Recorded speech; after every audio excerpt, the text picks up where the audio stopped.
So I will read for maybe 15 minutes, okay? Until 11:05, okay? Yeah, perfect. Or as long as you want. Yeah.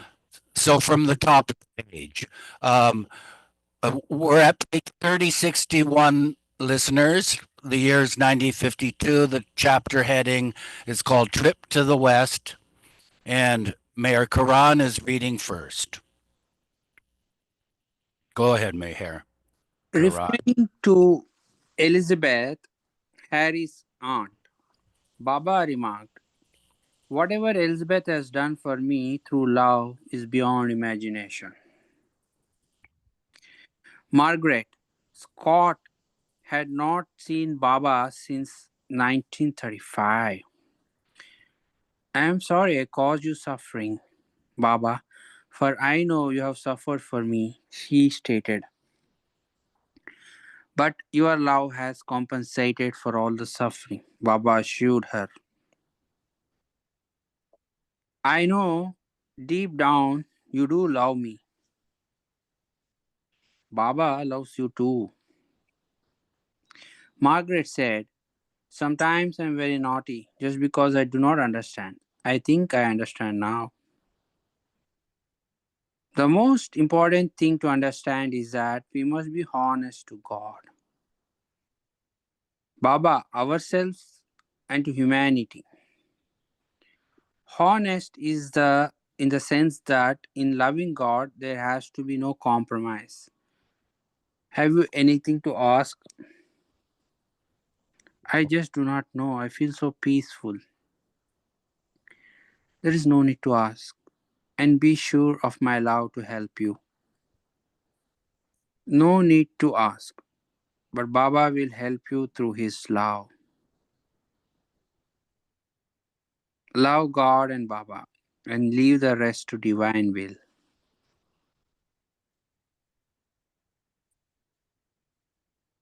Margaret Scott saw Baba again the following morning at 10:40 a.m. At this meeting, Margaret asked, "Why do you say yesterday that I have not changed?" Baba replied, "You loved me when you last saw me, and you love me now, so you haven't changed. You thought I meant you have not tried, you have not been honest to my love, have not grown in love for Baba. Do you think I meant that? I thought I failed you, that I made you suffer," Margaret confessed. Baba explained, "As for suffering, I have suffered for myself and for the whole world, and mostly for my intimate ones. So definitely I have suffered for you. But you love me, hence this suffering has been compensated. I know exactly how you have tried, what you doubt, how you have tried to overcome this confusion, and how you eventually have come to me. All that means that you have not failed me. Everyone commits mistakes unless one is perfect and one with God. But love for Baba wipes away the mistakes. We must remember that God is all truth, all beauty, and in our love for God, for Baba, we must be 100% honest. Purity, honesty, and love. God wants these three things. And you love Baba, so don't bother about anything.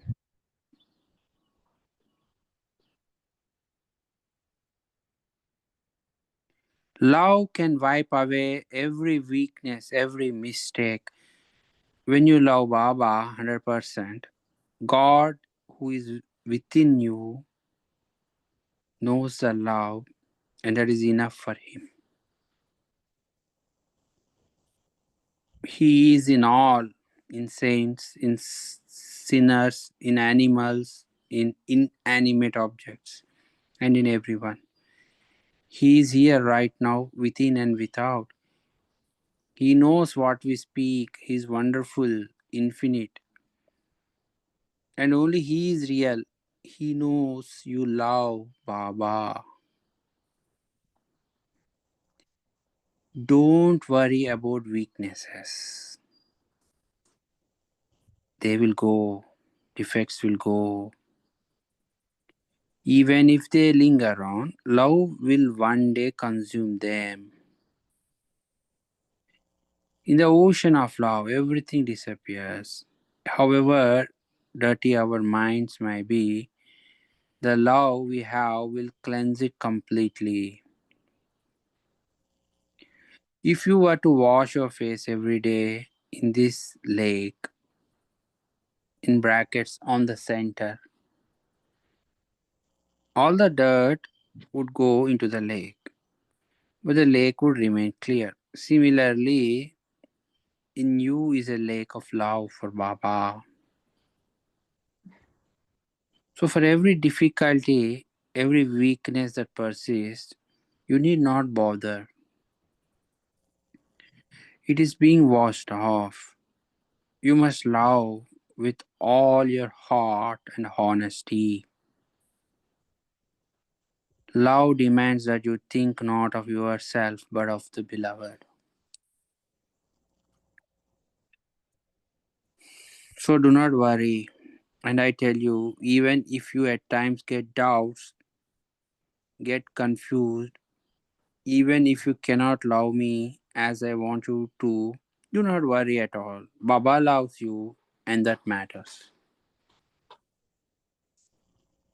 One devoted couple who met Baba for the first time during his visit to Myrtle Beach was Fred and Ilya Winterfeld, two German immigrants who had settled in New York, where they had met and married. Both were interested in finding a spiritual master.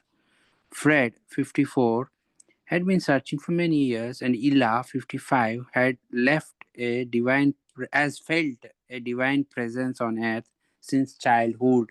And there's a footnote.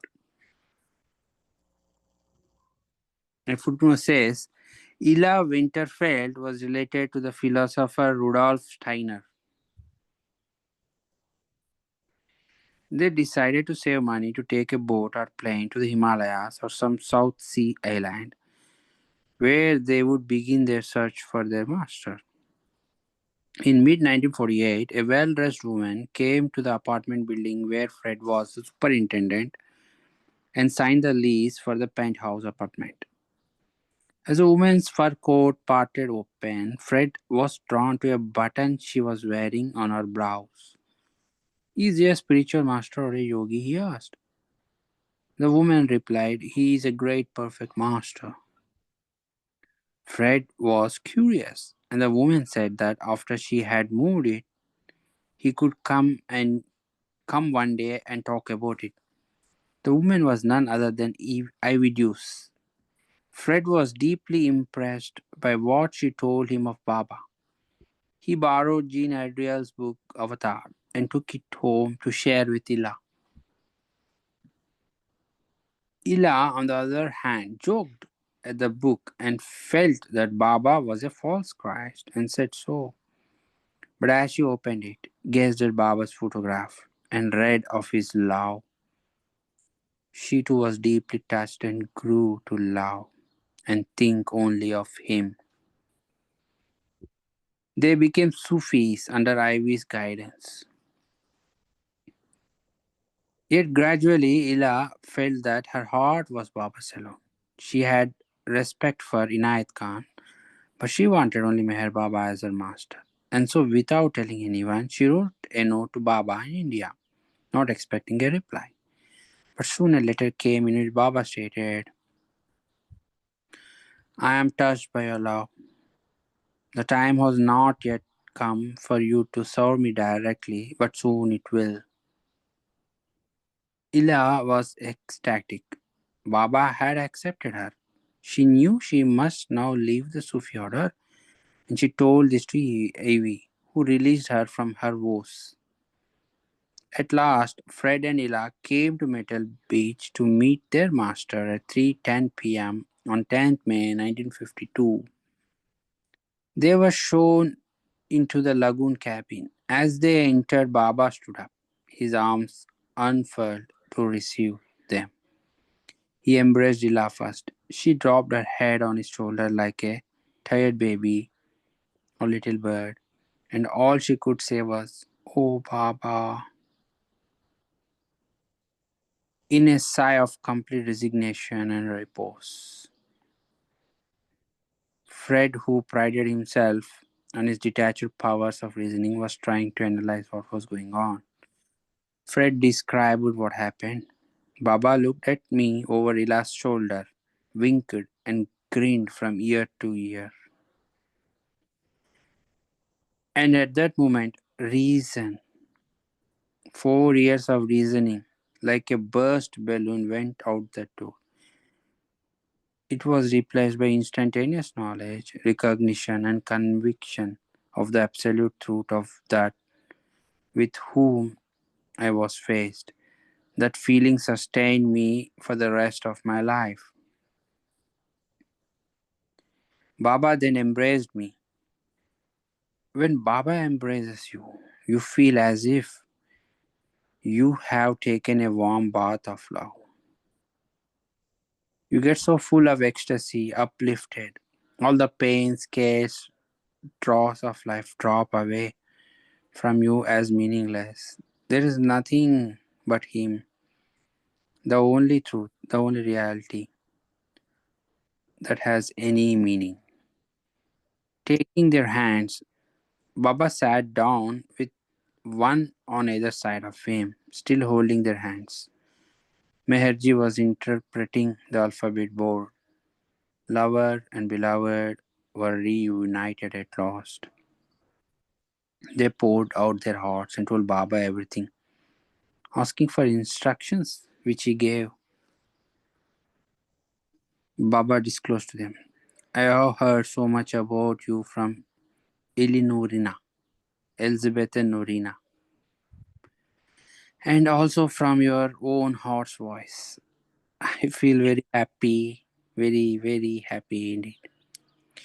All you did for me through love, I understand, I know. We have nothing to offer you but ourselves," Fred said.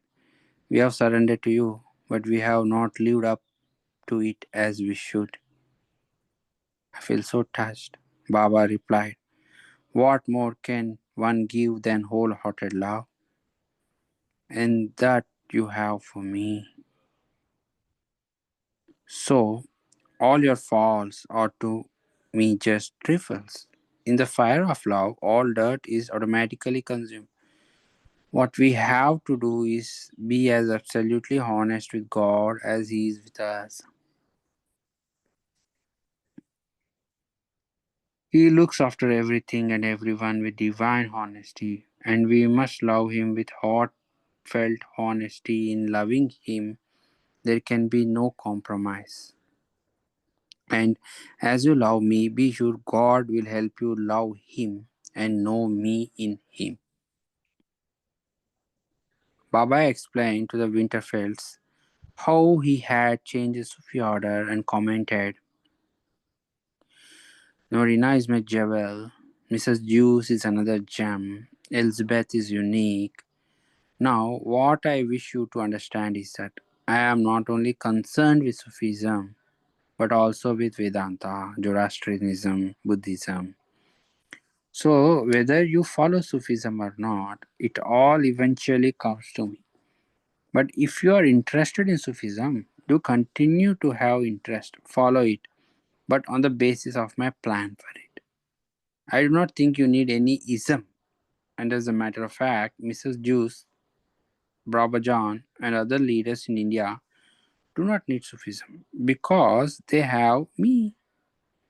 But since I want different men to work differently for me for these five aspects of reality, I know personally and directly I now personally and directly entrust the Sufi work to Mrs. Juice and Brother John.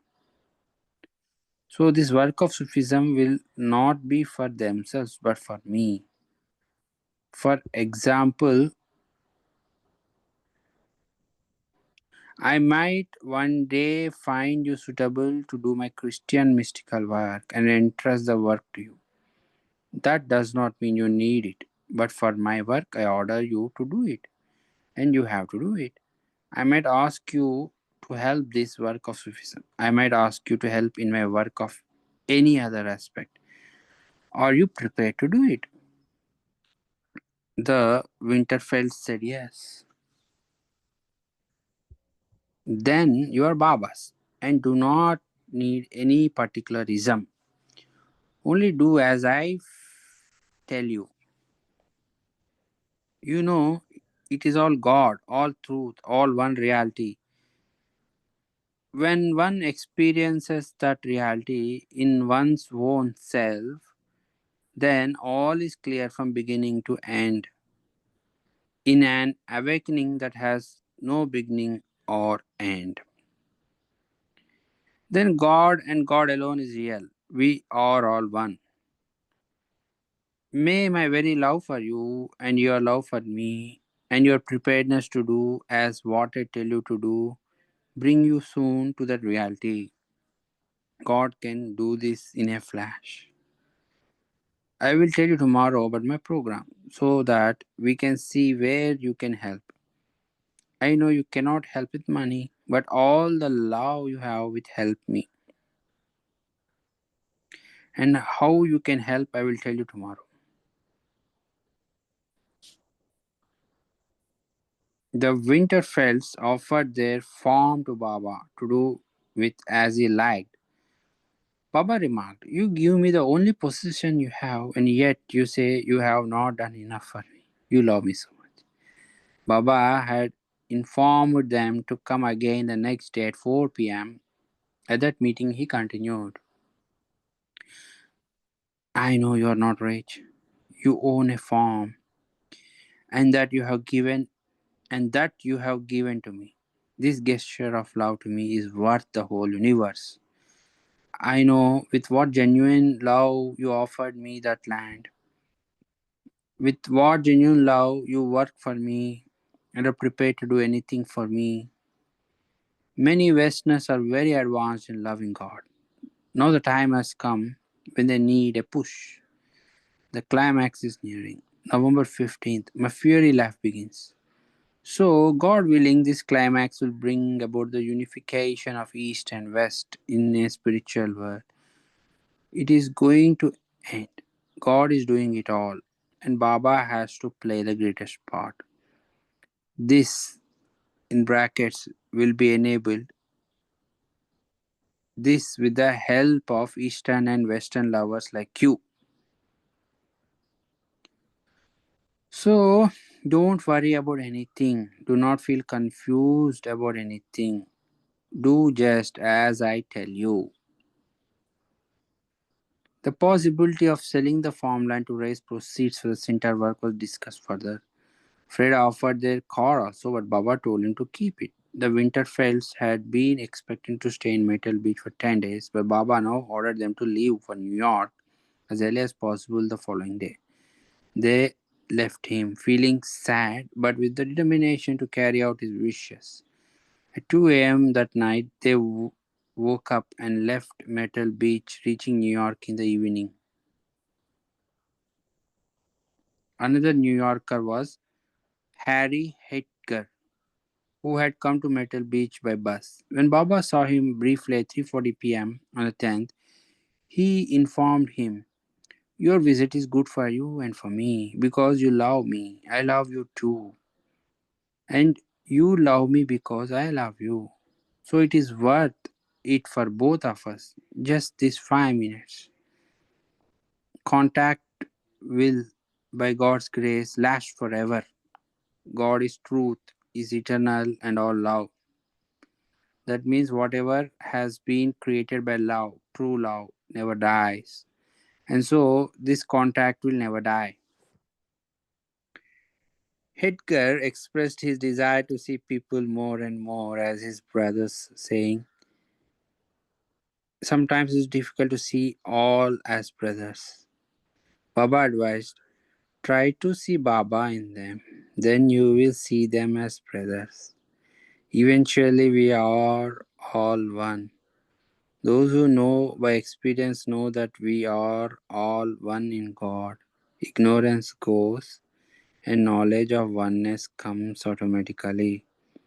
Until then, try to see Baba in them and develop this brotherhood in your own self. How will you do it? Baba continued. When you see someone who is aloof and have no feeling of brotherhood for him, you must tell yourself, Baba is in him. So you feel as a brother.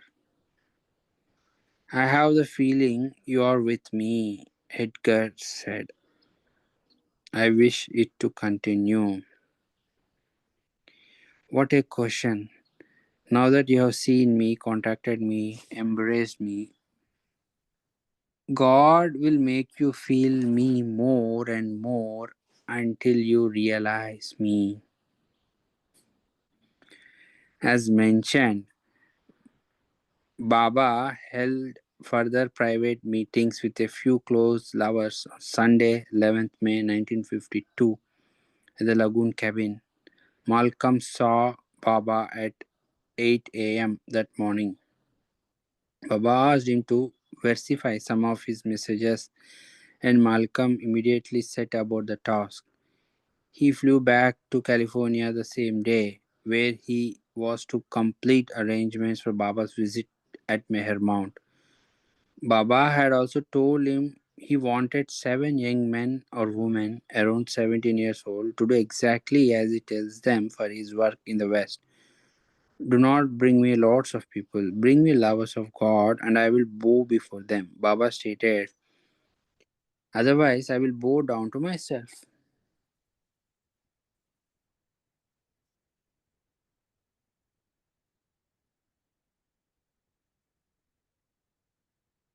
Ivy, Sharmian, and Francis met Baba again on the morning of 11th at 8:45 a.m. And they also liked the name Sufism Reoriented. Baba informed them, you are instruments for my work until you get light. Then you will know what to do automatically. The name Sufism Reoriented should be the same everywhere. But for the present, I personally think it should be separate, and once it is run as I want, then I will see to incorporating all the different branches in different countries in one. All these points must be noted down. Make them precise and practical so that they may be published. All of it should be collected so I can go through it, correct it, correct it, and have it published before I leave in July. Speaking about the practice of murshids wearing robes, Baba commented, no robes are required until you become real murshids. Then you can put on robes.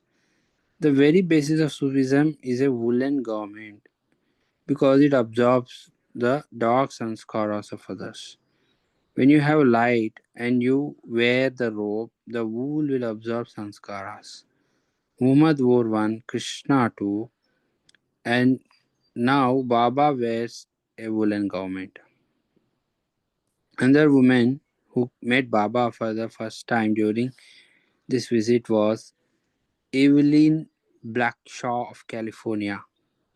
In 1941, Irene Conybeare had been from India to live in America, and in 1947, before going back to England, she went to spend a few days at Rosicrucian Retreat in Oceanside, California.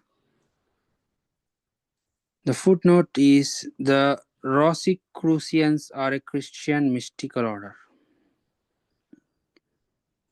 Evelyn was working there at the time, and Irene asked her to do some of her typing. On Irene's dresser were many photographs of Baba, and Evelyn Naturally asked who he was. Irene lent her the books Perfect Master and Avatar, and after reading them in one night, Evelyn wept unshamedly. That night, she saw Meher Baba in a vision. Baba was sitting on his heels in a clearing. A group of men were sitting on their heels in front of him. The minute I saw him, I wanted to rush out and throw myself at his dear feet. My mind and heart kept saying, my Krishna, you are here, you are back.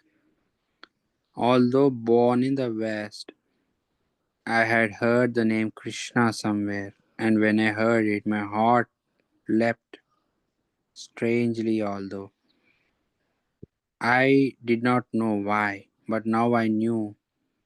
Here was my beloved Lord. Thank you, Meher. Thanks you. Uh, um, hmm. I could read, Gene. Oh, thank you, Marvin. I'm just forgetting.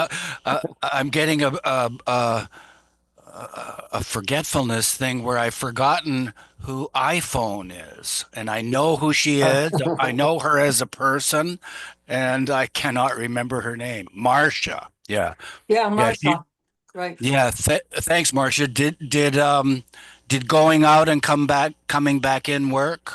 Yeah, it went off again, but it came back. So I'm just Oh, listening. Okay. I got it. oh, oh, Okay. awesome. Okay, go Okay. ahead, Marv. I still wanted to rush out, but Baba held up his hand to deter me. I guess he knew I wanted to come to him because he touched his precious heart, and a little golden thread leapt out from his heart right to mine, and the joy and bliss and love it brought were quite something. I woke up then with the bliss still there. The next day I saw Baba everywhere, on the wall, on the floor, on my typewriter, on the ground, on bushes, standing on pathways, everywhere. In November 1947, Evelyn contacted Malcolm Schloss and later Jean Andriel. She obtained Baba's address in India and wrote to him. She had other visions of her beloved Lord, but it was not until 5 years later in Myrtle Beach that she met him face to face. Evelyn Blackshaw was escorted to the lagoon cabin at 10:30 a.m. on 11 May. Here is her account of the meeting. Kitty took me over to the cottage where Baba was and stepped in and introduced me. But there, instead of the Baba whose pictures I had seen and whose likeness I had seen on inner planes, there, on a beautiful pink cloud, floated the most beautiful young boy I had ever seen. Absolutely divinely beautiful, not more than about 16 or 17. I knew I was seeing Baba as I really knew him. Such love flooded my heart that I almost burst with it. I know Baba had me sit near him and patted me and drew me close, but he still remained that beautiful young man on his pink cloud. I never really saw what Baba looked like physically until I saw him again in New York. My dearest Krishna was and is indeed here with us again. Quote from Baba. My sons never leave me, Baba told Evelyn, and she knew that all were his sons. Baba mentioned Jean Adriel, then instructed, Jean's friend I find as dear as Jean to me. You genuinely love me. What love can do is amply proved by you. I love you and want you to know that all this has been worth the embrace of love. So, unless you wish it, I don't think it is necessary for you to wait here and take a hotel job just to see me for 5 minutes on the 17th, the day of the public darshan. Don't think I want you to go. I love you and tell you as one of my own. So go to Washington for a job, and the first day you get a job, write a letter to me. Try to love me, and don't think I will ever leave you. I will be with you with love, honest, pure love. That is dear to God, who is all purity. So, with Baba's love, be brave and face everything. Don't worry about anything. A woman named Tony Ruthbert had a house in Myrtle Beach, and one day Mara and the other women Mandali went there for tea. Tony was a nationally known photographer who had found out about Baba years before in New York City with Narina, Elizabeth, and Nadine. Tony first met Baba at 3 p.m. on the 11th with Consuelo CDs. Baba asked Tony, "Have you seen me before?" "No," she replied. "I have seen you," he stated, and then explained to her, "You feel happy here in Myrtle Beach now, and I do too. I will tell you why you are happy here. For two reasons. Those who are connected with me ought to be happy here because this place, the center, was ages ago where I moved about, stayed, and visited. Secondly, the lake, ocean, and woods, this combination gives it a unique atmosphere." Tony said, "I am only happy when I can do something for people. There is not even a hospital here." Baba, yes, we must do something, but something that would really make people happy. Not the apparent passing happiness, but real lasting happiness. I will tell you both. You, Consuelo, are connected with me, and she too has long connection with me. So I'll explain this selfless work. Life is one long, endless chain of existence, and real happiness is only in loving God and being united with Him to gain everlasting happiness and peace.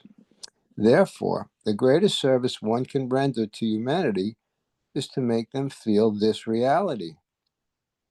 There are many ways of helping people by charity, giving food, clothes, alms, serving them personally, looking after them, working in hospitals, nursing them, etc. But all this is physical help. It does good to the doer, but at the same time, places one under an obligation within the process of evolution. Why?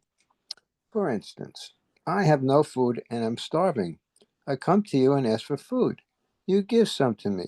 I eat and am satisfied. This is very subtle. What happens is you save me from starvation, and if you feel you have done a good turn, your ego is fed. And I automatically get the mental impression of being helped, which I must reply to you in some way or other. Consequently, sanskaras or impressions are added to you.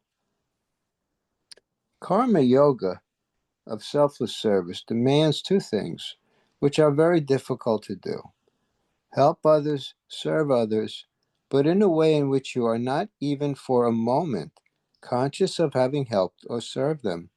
This is possible only if you forget yourself 100% and become lost in the service.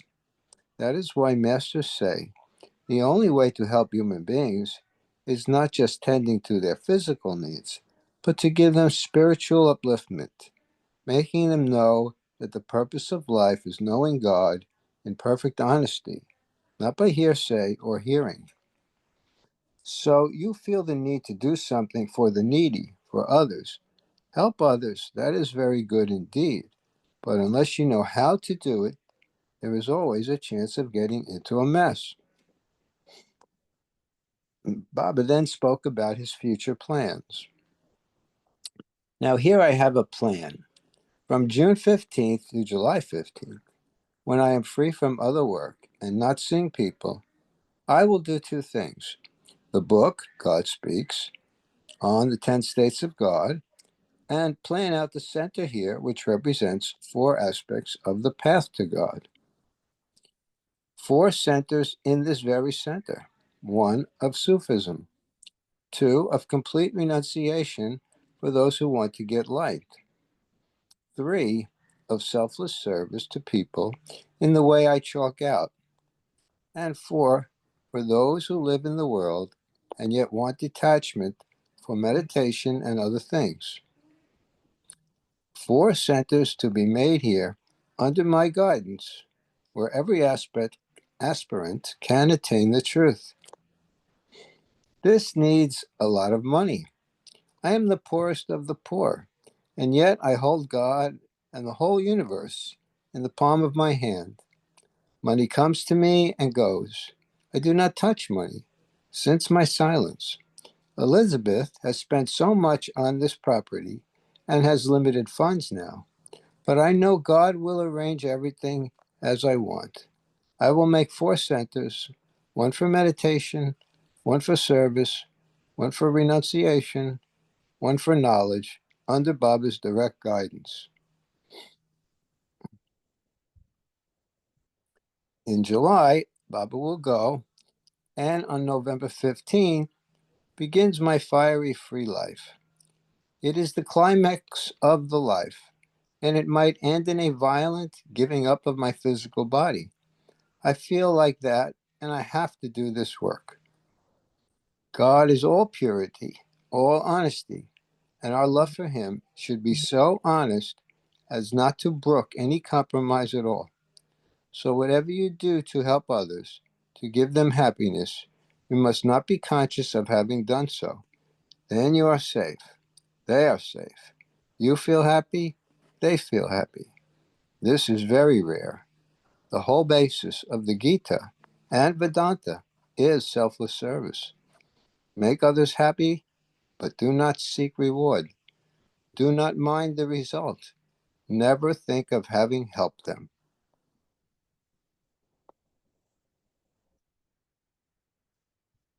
Photo of Baba in Myrtle Beach.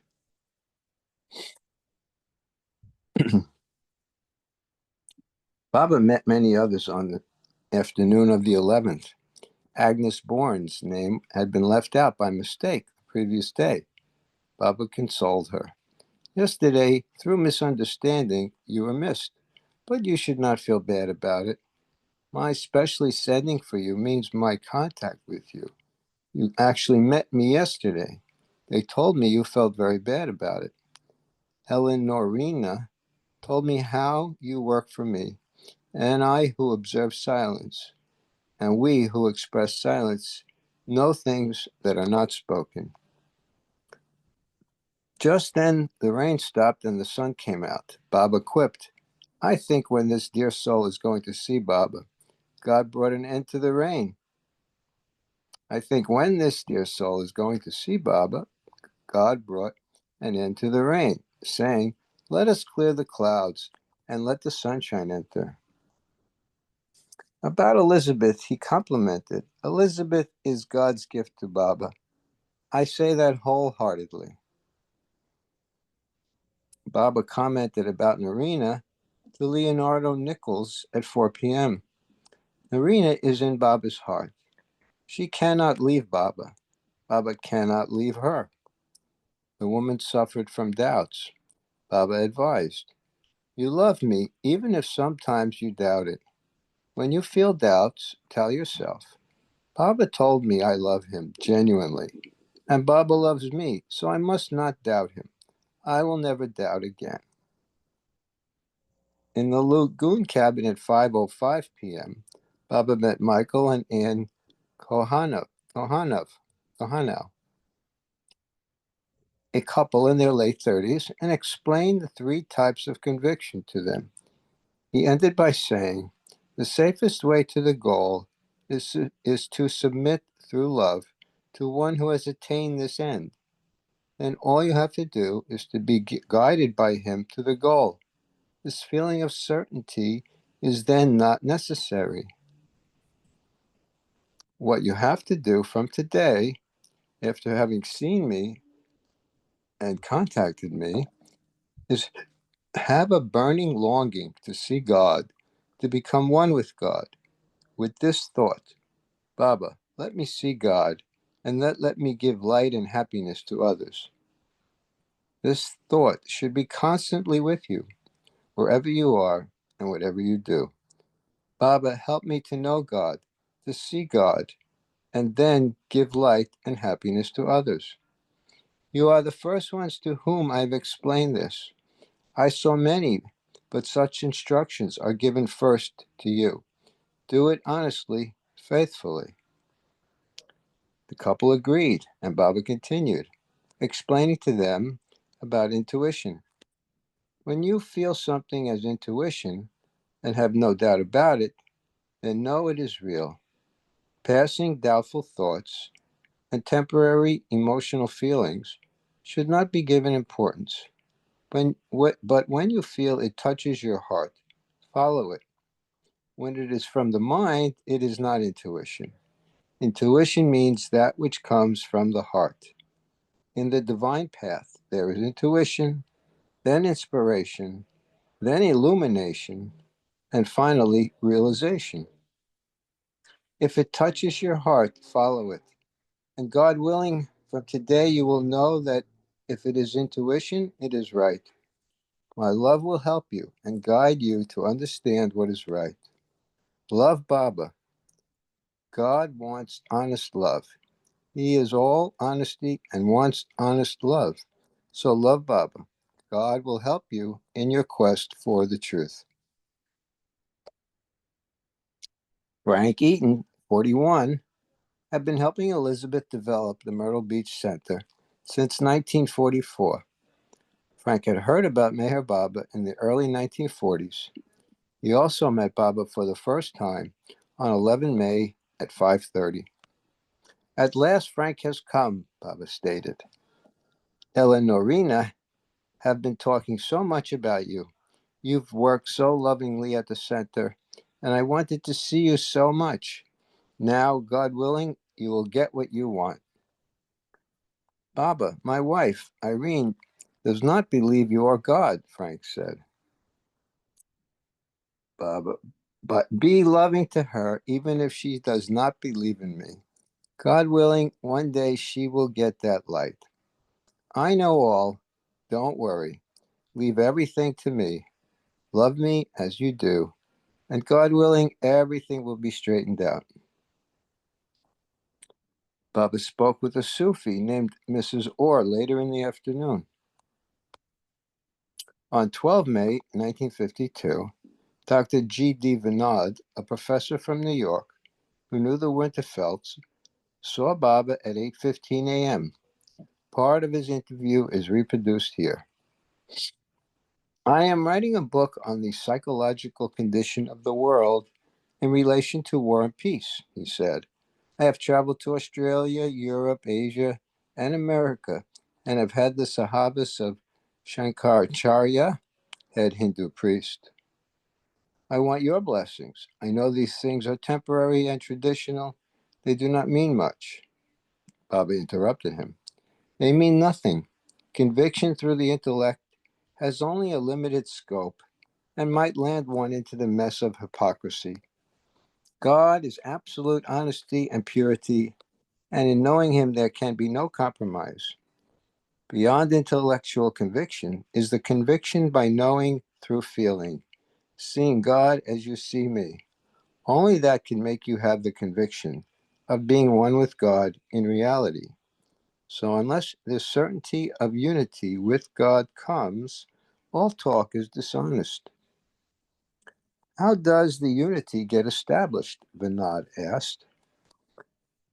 When selfish longings and wants go, this is established.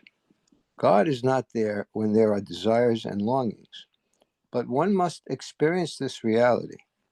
I always say it is better not to believe in God than to be a hypocrite. Selfish desires, attachments, and longings, how to control them? Vinod asked. For that, books have been written, and yet it can be achieved in a flash. or it may take lives.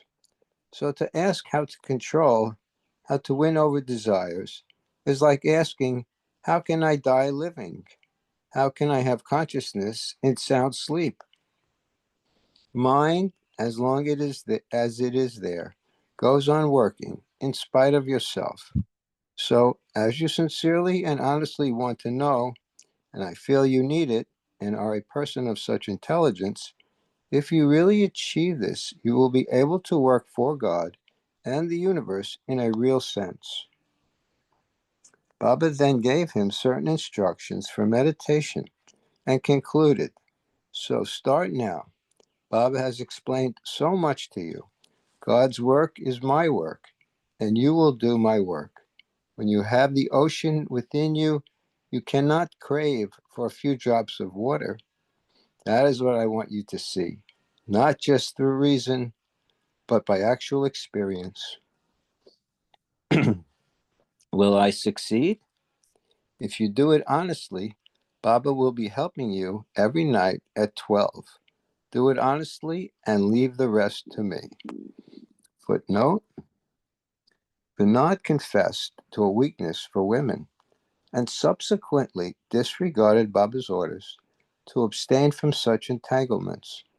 He later became involved in tantric yoga and developed a following in India.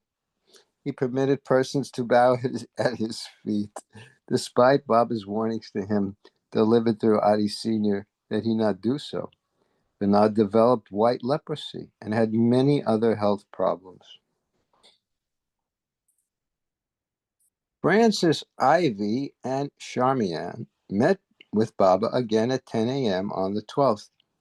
With them was a 22-year-old school friend of Charmian's named Rita Sparky Lukes.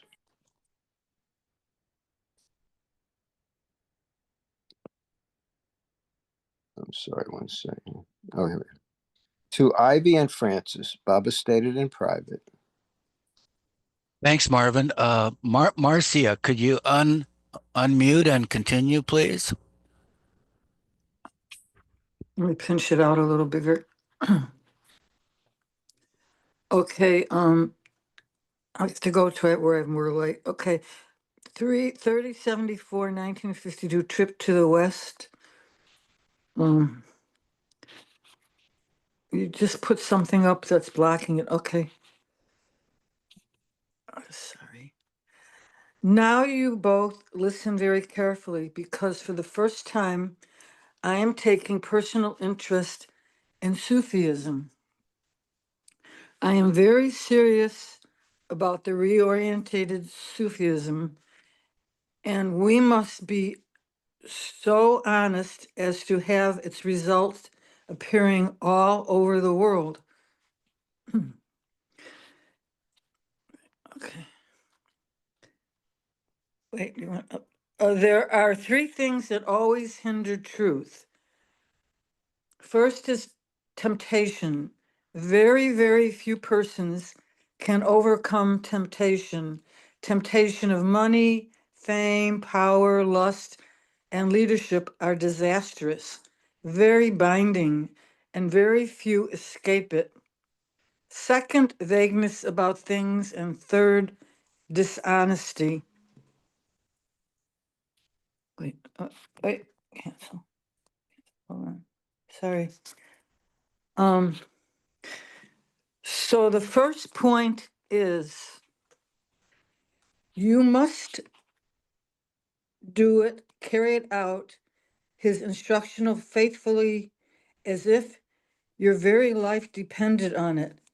Secondly, what I have chalked out for you must be so, wait, your picture's here, arranged as to make it a document.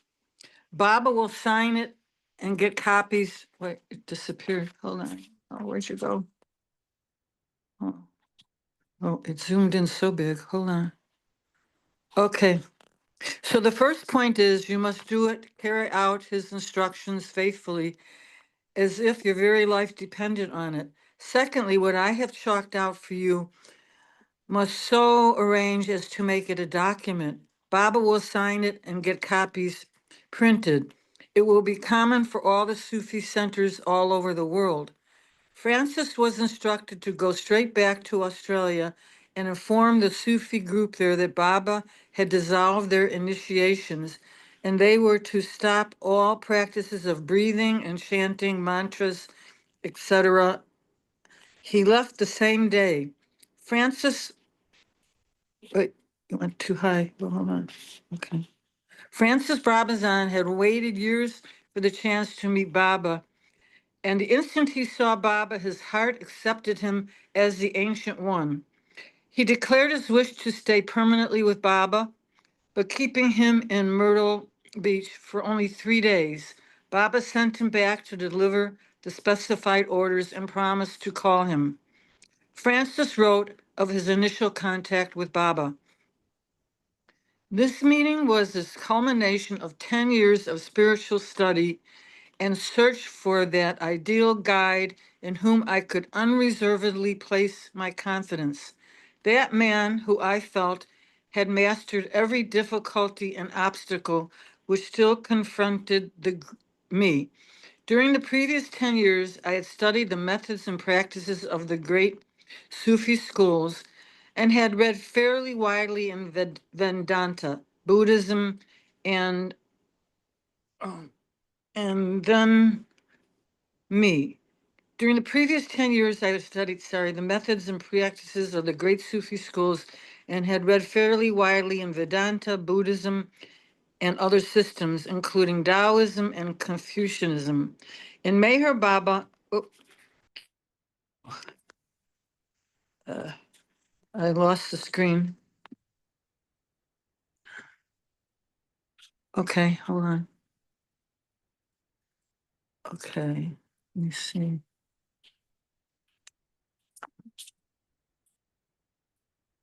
Okay, instant he saw Bob in his heart, accepted him as the Ancient One. He declared his wish to stay permanently with Baba, but keeping him in Myrtle Beach for only 3 days, Baba sent him back to deliver the specified orders and promised to call him. Francis wrote of his initial contact with Baba. This meeting was the culmination of 10 years of spiritual study in search of the ideal guide in whom I could unreservedly place my confidence. That man who I felt had mastered every difficulty and obstacle which still confronted me. During the previous 10 years, I had studied the methods and practices of the great Sufi schools and had read fairly widely in Vedanta, Buddhism, and other systems, including Taoism and Confucianism. In Meher Baba, I found that person who had not merely knew these things, but was a living embodiment. You need to scroll. Right. Okay. Okay. Let's find it. Okay. Of course, I knew that Baba had been saying for years that he was God, realized, and I knew that the Sufis and thousands of people everywhere had recognized his claim. But as with Thomas, I had to see it for myself. Well, I did see in the cry of the deepest parts of my consciousness, I had, it's got 2 screens on top of each other. Maybe someone else should read so I don't keep interrupting. Okay, thanks a Yeah. lot, Marcia. Yeah, Okay. Yeah, I don't want to just a ruin it. suggest Okay. just a Yeah. suggestion. Uh, log in with your laptop. Oh, okay. I could do You know, that. Yeah. that has a bigger screen. Yeah. Yeah, So because this is, Thomas, yeah. Okay. yeah, You, Thomas was an apostle of Jesus who, it was said, often doubted Jesus's words or prophecies, and so was called Doubting Thomas. Current thinking is that the doubting appellation was added much later, in the early 3rd century, to discredit Thomas, who stressed the individual's direct relationship to God rather than through any institution or church. Wow.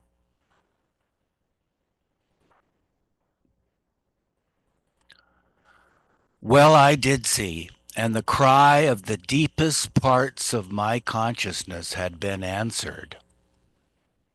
I was satisfied that if ever it were possible to see God on this earth, I had seen him. And as time went on, the proof that this had not been merely some emotional conversion was shown by the simple fact that a true creativity began in me a few days after this meeting and has continued ever since.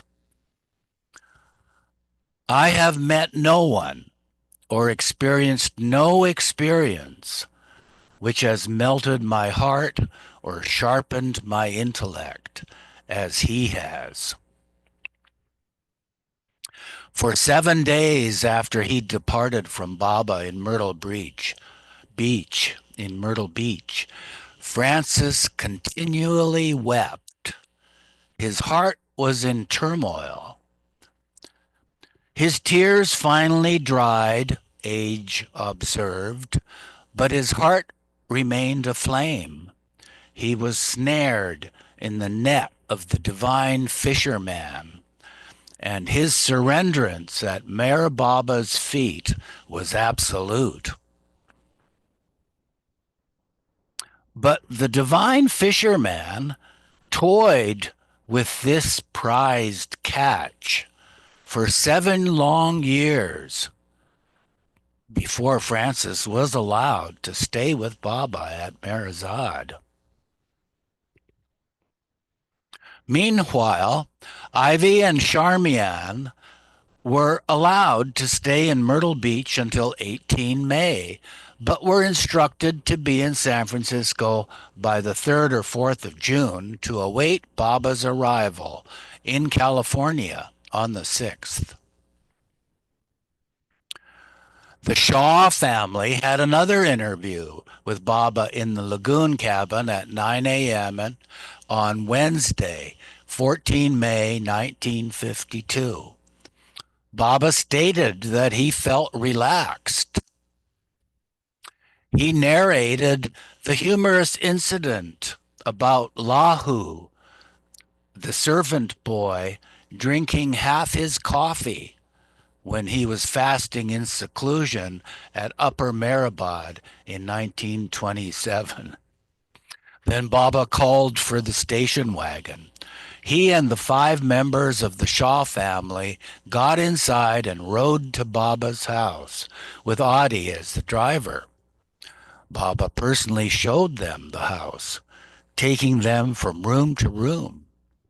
When they were in the kitchen, he gestured for Jean to admire the modern conveniences. He also pointed out the view of the Atlantic Ocean from the veranda. On the way back to the center, Jean remarked that the ocean was calm and added, "The Southerners pronounce it calm." Baba smiled and indicated that she should say something else with a Southern accent, and then pointed to Darwin to speak it too. They all had a good laugh. Phyllis and Adele had been allowed to spend the week at the center with Baba and the girls. Their term of endearment for the Eastern women Mandali. They would be with Baba at the guest house in the evenings before he left at 6 p.m. On the evening of the 14th, Baba asked them to tell him a story. Adele, feeling very nervous, stumbled her way through a story of St. Peter. At one point, Baba bent his head and stated, "Peter loved me the most, but even he denied me." Delia asked, "Was that a conscious act or did he do it unconsciously?" None of the apostles loved Jesus as Peter did, Baba stated. It had to be. It was God's will. He was conscious. Afterwards, he realized me. Delia said, I always understood that Judas was unconscious when he betrayed Christ. Baba explained to her, the greatest service was Judas's betrayal. When he kissed Christ on the cheek, he did nothing. God did it all. God did all.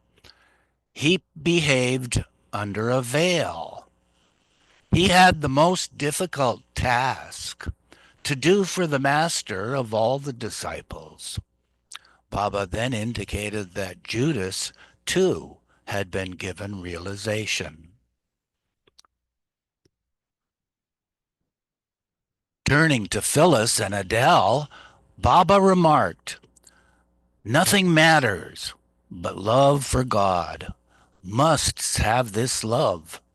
One must drown in the lake of fire and come out unscathed to reach God. Hundreds of years from now, people will be talking about what we did here, what happened while the Master was here. And then I will come again, and again, and again. And so will you all. Phyllis and Adele do love me. You have been with me before. I have known you since ages. You do not know how long. Do not worry about anything. Only love more and more and more. Let these words be inscribed in your heart. Nothing is real but God. Nothing matters but love for God. Baba pointed to his own heart as he stated this, and his fingers seemed to write it on the hearts of his lovers present. I will draw my sword very soon, Baba concluded. On another occasion, Baba revealed to Phyllis and Adele his 4 favorite Christian saints. My 2 favorite women saints are Saint Teresa of Avila and Catherine of Siena. My 2 favorite men, Francis of Assisi and St. Augustine. St. Francis of Assisi, this is the footnote, 1182 to 1226. On occasion, Baba had read to him the stories collected about Francis and Friar Juniper. St. Augustine, or Augustine, the years 354 to 430, is regarded as the founder of Christian theology. St. Catherine of Siena, the years 1347 to 1380, although a nun, became a diplomat. Saint Teresa of Avila, years 1515 to 1582, along with her closest associate, known as John of the Cross, produced an awakening of religious fervor that spread far beyond Spain into other parts of Europe.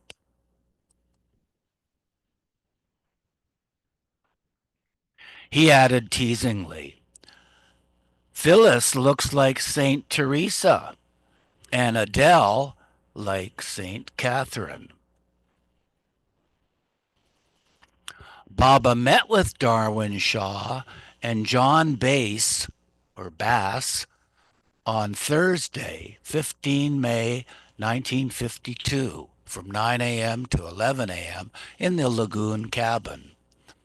Baba had discussed financial arrangements for his proposed trip to California with Ivy on Monday the 12th. Baba had not slept for a week and appeared tired. In the end, Baba said if the money could be arranged, he would definitely go. So here's a good place to stop on page 3077. And I'll stop the